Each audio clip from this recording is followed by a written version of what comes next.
예, 검찰이 공소장에 이재명 대표와 정진상 실장을 공범으로 명시한 건 나름대로 수사에 상당한 자신감이 있다는 뜻으로 읽힙니다.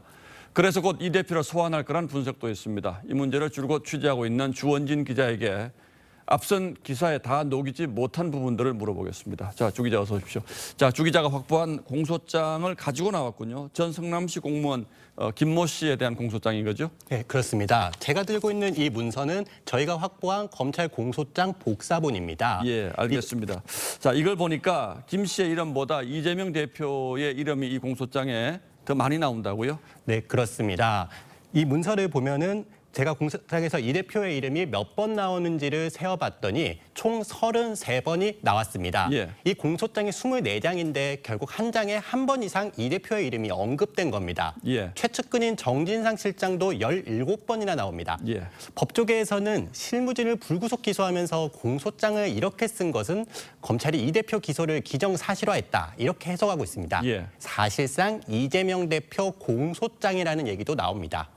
자, 하지만 이재명 대표는 아직까지 일체 관련성을 부인하고 있지 않습니까? 어떤 근거에서 검찰은 기소를 자신하고 있습니까? 네, 검찰은 공소장에서 기업 6곳이 성남FC에 낸 후원금 160억 원을 광고를 가장한 뇌물로 보고 있습니다. 예. 인허가 사업권을 따야 하는 기업이 이 대표 측에 줄 돈을 성남FC에 우회적으로 건넸다는 판단입니다. 특히 이번에 기소된 두산건설은 성남FC에 50억 원을 후원했는데요. 검찰은 공소장에 당시 두산건설이 겪은 유동성 위기와 이를 타개하기 위해 분당 정자동 땅 용도 변경을 성남시에 신청했다가 5번 거부된 상황을 자세히 설명했습니다. 또 두산건설이 용도 변경에 성공한 뒤 토지를 매각해 1,775억 원 상당의 이득을 거뒀다고 명시했습니다. 성남시도 한 해에 150억 원에 달하는 성남FC 운영비를 민간에서 유치하려다 실패하던 상황에서 현안이 있는 기업과 접촉해 운영자금을 제공받은 점을 강조했습니다. 결국 양측 이해관계가 맞아떨어진 하나의 뇌물거래였다고 판단한 겁니다. 예, 법원의 판단이 이제 어떻게 날지 그게 궁금하군요.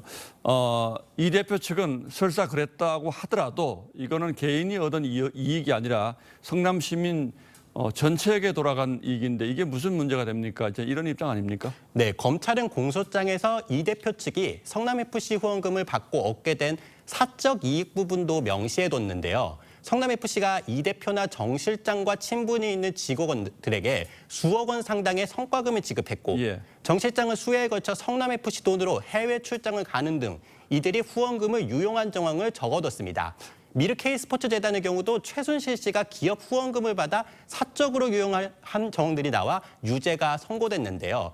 검찰은 추후 성남FC 후원금이 이 대표 측으로 흘러들어간 정황을 파악하는 데 수사에 총력을 기울일 것으로 보입니다. 예, 알겠습니다. 그런데 궁금한 게 하나가 남는군요. 주 기자 설명을 다 듣고 봐도 이재명 대표가 이렇게 했을 것이라는 검찰의 주장만 있지 구체적으로 이재명 대표가 어떤 형식으로 개입했는지 이건 안 나오는데 공소장에는 보통 쓰지 않습니까? 그런 것들은? 네, 그게 법률상 공소장에는 어떤 범죄 혐의로 재판에 넘겼는지만 담도록 돼 있습니다.